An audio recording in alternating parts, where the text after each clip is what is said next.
Goeiemôre en welkom hier in my tuinkerk. Ek wil graag vanoggend vir julle voorstel aan my oudste suster. Sy staan net daar.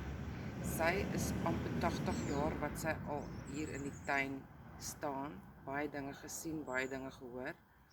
Haar naam is Monkey Puzzle Tree. Hulle Google sê vir my dat sy kom uit die oereras uit. Sy is so 2000 jaar terug al wat sy op die aarde was. Haar sade, sy het 'n groot, soos 'n groot pine.